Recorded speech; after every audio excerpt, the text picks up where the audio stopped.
Hi, hello everyone. So we are in discussion of 10 golden principles of GST, in which now we are in day 4.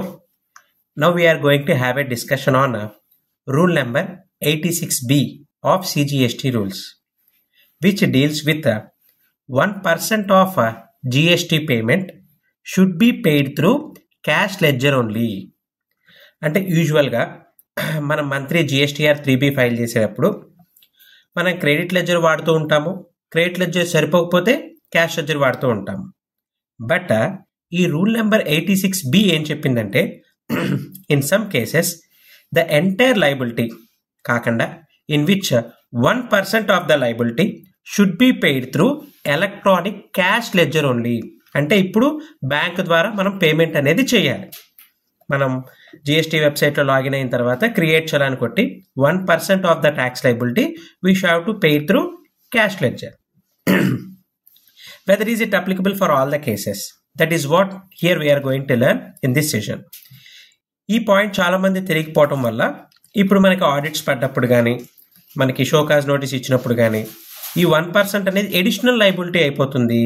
So ఇదంతా కూడా refund రావటం కూడా చాలా complicated process అయిపోతుంది. So that's why let us have a fair awareness regarding this rule number 86B. Sir, first thing, మీరు monthly ఏ month అయితే GSTR 3B file చేస్తున్నారో ఆ మంత్ టర్న్ ఓవర్ కనుక if it is going to get exceeded by 50 lakhs అంటే let us take a basic example. మనము January 2025 return file చేస్తున్నాం అనుకోండి. So January 2005 turn over 50 lakhs కనుక exceed అయితే let us take an example. If hour turn over during that month is 60 lakhs. So ఇప్పుడు ఆ 60 lakhs మీద tax ఎంత వస్తుంది? Let us say my product is covered under 5% rate of duty. So 60 lakhsలో 5% అంటే ఇప్పుడు మనకి 3 lakhs వస్తుంది. సో ఆ 3 lakhsలో 1% అంటే 3000 rupees should be paid through cash ledger. Sir, నాకు ఆల్రెడీ ఒక 10 లక్షల ఐటీసీ బ్యాలెన్స్ క్రెడిట్ లెడ్జర్ నా డాష్ బోర్డ్లో రెడీగా ఉంది. క్రెడిట్ లెడ్జర్ బ్యాలెన్స్ అని చెప్పి ఐజిఎస్టీ, సిజిఎస్టీ, ఎస్జిఎస్టీ అన్నీ కలిపి నాకు 5 lakhs బ్యాలెన్స్ ఉంది సార్. మరి ఇప్పుడు ఆ 5 lakhs బ్యాలెన్స్ యూటిలైజ్ చేసుకోవచ్చా పేమెంట్కి, లేదా 1% క్యాష్ ద్వారా కట్టాల్సిందేనా? This is what rule 86B specify. యాక్ట్లో ఎప్పుడైనా స్పెసిఫిక్గా ఉన్నప్పుడు special point should get focused than general. ఎప్పుడైతే మీ టర్న్ ఓవర్ ఆ మంత్లో, మళ్ళీ చెప్తున్నాను సార్, నేను క్యుములేటివ్ ఇయర్ మొత్తం చూడండి అని నేను చెప్పట్లేదు. ఆ మంత్లో నేను తీసుకున్న బేసిక్ ఎగ్జాంపుల్ January 2025. ఈ మంత్లో నా టర్న్ ఓవర్ ఎంత దాటాలంటున్నాను? 50 lakhs దాటాలి. దాటిందా? Yes, my turnover is 60 lakhs. దాని మీద ట్యాక్స్ లయబిలిటీ ఎంతో కంప్యూట్ చేయండి first. So total liabilities 3 lakhs అని చెప్పి అనుకుందాం, 5% ట్యాక్స్. ఆ 3 lakhsలో ట్యాక్స్ లయబిలిటీలో 1%. చాలా మంది టర్న్ ఓవర్లో 1% క్యాష్ లెడ్జర్ ద్వారా కట్టాలనుకుంటారు. That is not the provision. మీరు కట్టే ట్యాక్స్లో 1% క్యాష్ లెడ్జర్ ద్వారా కట్టండి. సో దట్ మీన్స్ 3 lakhsలో 1% అంటే ఎంత? ఇప్పుడు మనకి 3000 rupees. నేను చెప్పేది ఏంటంటే, ఇప్పుడు for example CGST 40,000, SGST 40,000, IGST 20,000 అని అనుకుందాం కాసేపు. 40, 40, 20,000. మరి ఇప్పుడు ఏం చేయాలి సార్? ఇప్పుడు నేను సో సిజిఎస్టీకి సంబంధించి అంటే ఫర్ ఎగ్జాంపుల్ మనం 3 lakhs అనుకుంటున్నాం కదా, 3 lakhsనే బేస్ చేస్తాను పోనీ. సో 3 lakhsలో సిజిఎస్టీ 1,40,000, ఎస్జిఎస్టీ 1,40,000, ఐజిఎస్టీ 20,000 అని అనుకుందాం. ఇప్పుడు ఏం చేయాలి? 1,400 rupees CGST, 1,400 rupees SGST and 200 rupees IGST. అంటే 1% ఆఫ్ ఈచ్ లయబిలిటీ, అది సిజిఎస్టీ అవ్వచ్చు, ఎస్జిఎస్టీ అవ్వచ్చు, ఐజిఎస్టీ అవ్వచ్చు. 1% of each liability should be paid through cash ledger compulsorily. Cash ledger ద్వారా మీరు పేమెంట్ చేసి, మీరు 3Bలో మనము టేబుల్ 6లోకి వెళ్ళి ట్యాక్స్ యూటిలైజ్ చేసుకుంటాం. మన క్రెడిట్ కంటే ముందు చివరికి వెళ్ళిపోతే 3Bలో మీకు పేమెంట్ ఆఫ్ ట్యాక్స్ టేబుల్ 6లో. సో ఫస్ట్ అంటే మనం ప్రొసీడ్ టు ఫైల్ కొట్టినప్పుడు క్రెడిట్ లెడ్జర్ సెట్ ఆఫ్ అవుతూ ఉంటుంది కదా, చివరికి వెళ్ళిపోతే ఫస్ట్ క్యాష్ లెడ్జర్ యూటిలైజేషన్ అంటే మన యొక్క టోటల్ ట్యాక్స్లో. అంటే ఇప్పుడు ఈ కేసులో నేను 3B ప్రొసీడ్ టు ఫైల్ కొట్టంగానే 1,40,000, 1,40,000, 20,000 అని 3 ట్యాక్స్లు కనిపిస్తాయి. దాంట్లో కరెక్ట్గా 1% నేను చివరికి వెళ్ళిపోయి క్యాష్ లెడ్జర్కి మ్యాచ్ చేసుకోవాలి. అంటే నేను ఆల్రెడీ క్యాష్ లెడ్జర్ ద్వారా పేమెంట్ చేస్తున్నాను అని చెప్పి ఆ 1% మనం మ్యాచ్ చేసుకుంటే మిగతా 99% మన క్రెడిట్ లెడ్జర్ యూజ్ చేసుకోవచ్చు. సో ఇది కంపల్సరీ ఈ రూల్ అందరూ ఫాలో అవ్వాలా? Yes. Turn over in a month.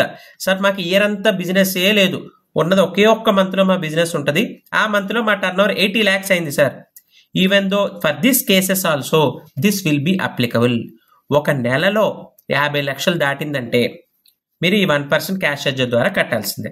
Sir second month నా టర్న్ ఓవర్ వచ్చేప్పటికి 20 lakhs ఉంది, మరి ఆ మంత్లో కూడా నేను పే చేయాలా? అవసరం లేదు, ఏ మంత్కి ఆ మంత్ చూసుకోవడమే. ఇక్కడ మీకు ప్రీవియస్ టర్న్ ఓవర్తో పని లేదు, ఫ్యూచర్ టర్న్ ఓవర్తో పని లేదు, క్యుములేటివ్ ఎఫెక్ట్తో పని లేదు.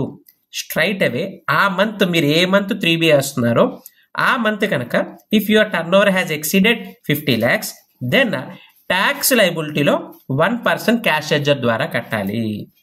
సార్ ఎందుకు అసలు ఈ ప్రొవిజన్ ఎందుకు పెట్టారు? ఆల్రెడీ క్రెడిట్ లెడ్జర్ అన్ని లక్షల బ్యాలెన్స్ ఉన్నప్పుడు మళ్ళీ క్యాష్ లెడ్జర్ ద్వారా కట్టమని చెప్పి ఎందుకు చెప్తున్నారు అంటే, సో ఇక్కడ ట్యాక్స్ కట్టడం అనేది కొంచెం ఒక అలవాటుగా మారాలి. మొత్తం ఎంటైర్ క్రెడిట్స్ యూజ్ చేసుకుంటే వెళ్ళిపోతే so when the liability arises it causes burden to the SSC.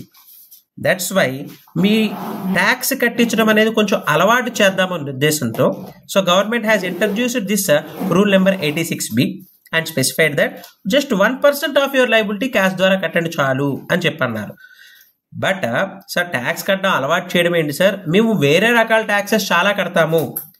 వేరే రకాల ట్యాక్సెస్ అన్ని పక్కన పెడితే ఈ రూల్కి కొన్ని ఎక్సెప్షన్స్ ఉంటాయి. అంటే కొన్ని సందర్భాల్లో ఈ రూల్ 86B ఫాలో అవ్వాల్సిన పనే లేదు. ఏంటి ఆ సందర్భాలు? That's what now here we are going to learn. So ఇందులో నేను చెప్పే ఫస్ట్ పాయింట్ ఏంటంటే, మీరు గత 2 సంవత్సరాల్లో ఇప్పుడు ఫర్ ఎగ్జాంపుల్ నేను January 2025 ఎగ్జాంపుల్ తీసుకుంటున్నా. అంటే ఏ ఫైనాన్షియల్ ఇయర్ అది? 24-25 ఎగ్జాంపుల్గా తీసుకుంటే దీని ముందు 2 సంవత్సరాలు అంటే 23-24, 22-23 గడిచిన 2 సంవత్సరాల్లో అంటే ఏ మంత్ అయితే తీసుకుంటున్నారో, ఇప్పుడు మీరు కొన్ని ఈ మంత్ నవంబర్ 2025 ఎగ్జాంపుల్ తీసుకున్నారనుకోండి, దీని అంటే ఏ ఫైనాన్షియల్ ఇది? 25-26. దీని ముందు 2 ఏళ్ళు అంటే ఫైనాన్షియర్ 24-25, ఫైనాన్షియర్ 23-24. ఆ 2 సంవత్సరాల్లో minimum 1 lakh income tax pay చేసి ఉంటే, ఆ 1 lakh ఇన్కమ్ ట్యాక్స్ అనేది టీడీఎస్ రూపంలో అయినా అవ్వచ్చు, సెల్ఫ్ అసెస్మెంట్ ట్యాక్స్ రూపంలో అయినా అవ్వచ్చు, అడ్వాన్స్ ట్యాక్స్ రూపంలో అయినా అవ్వచ్చు, what ever maybe 1 lakh income tax కనుక మీరు ఆల్రెడీ పే చేసేసి ఉంటే 2 సంవత్సరాల్లో 2 సంవత్సరాలు పే చేసి ఉండాలి. సార్ లాస్ట్ 1 year పే చేసాము, కుదరదు. 2 yearsలో 2 years పే చేస్తేనే మీకు ఎక్సెప్షన్లో కవర్ అవుతారు.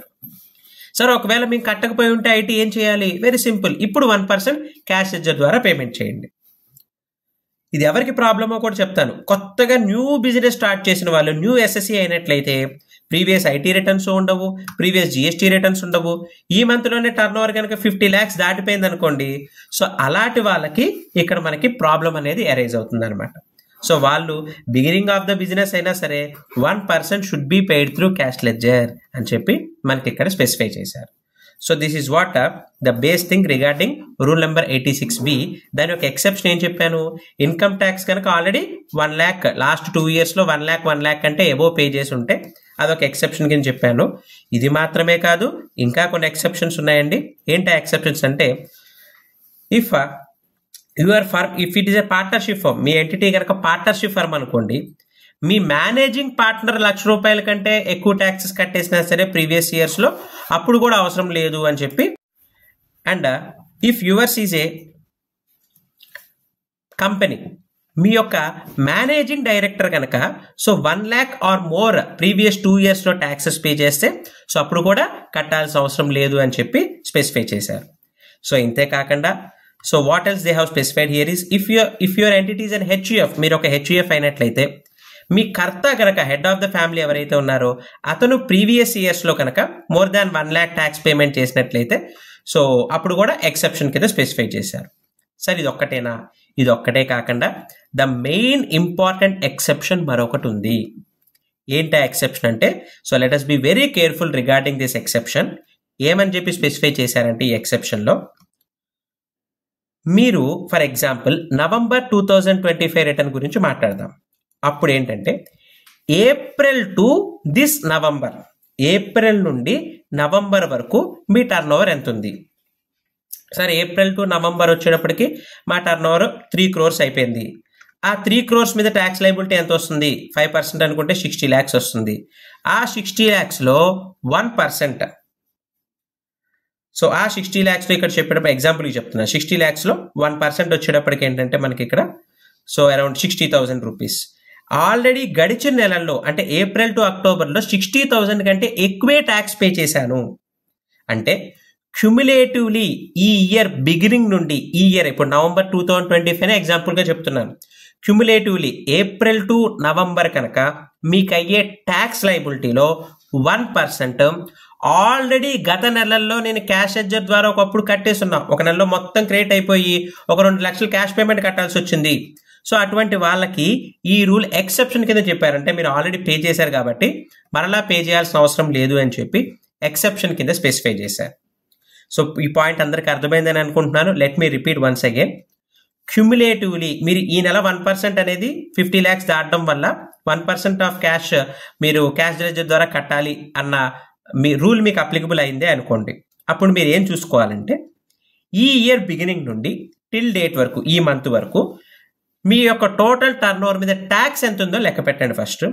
ఆ ట్యాక్స్ అమౌంట్లో 1% if you have already clear through cash ledger, May మంత్లో కానీ జూన్ జూలై ఈ మంత్స్లో నేను ఆల్రెడీ కొంత క్యాష్ కట్టేశాను, ఆ క్యాష్ అమౌంట్ ఈ 1% దాటిపోయింది అనుకోండి, అప్పుడు కూడా ఈ రూల్ 86B ఫాలో అవ్వాల్సిన పని లేదు.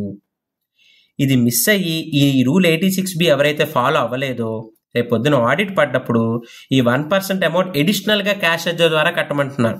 అదేంటి సార్ మేము ఆల్రెడీ క్రెడిట్ లెడ్జర్ నుండి వాడేసాం కదా, మళ్ళీ రీక్రియేట్ తీసుకోవచ్చా? రీక్రియేట్ తీసుకుంటే మళ్ళీ సో బిలేటెడ్గా రీక్రియేట్ తీసుకున్నారు కాబట్టి మళ్ళీ షోకాస్ నోటీస్ వచ్చే అవకాశం ఉంటాయి. మళ్ళీ అపీల్ వరకు దీని గురించి పోరాడాలి. సో అంత దూరం వెళ్ళకుండా ఉండాలి అంటే రూల్ 86Bని చాలా సింప్లిఫైడ్ మేనర్లో ట్యాక్స్ అమౌంట్లో 1% చెప్పారు తప్ప ఇంకా హ్యూజ్ అమౌంట్ అని చెప్పలేదు. మీకు ఎన్ని లక్షల కోట్లు మీకు క్రెడిట్ లెడ్జర్లో ఉన్నా సరే ఈ రూల్ 86B కనుక మీకు అప్లికబుల్ అయితే you have to pay through cash ledger. Thank you very much.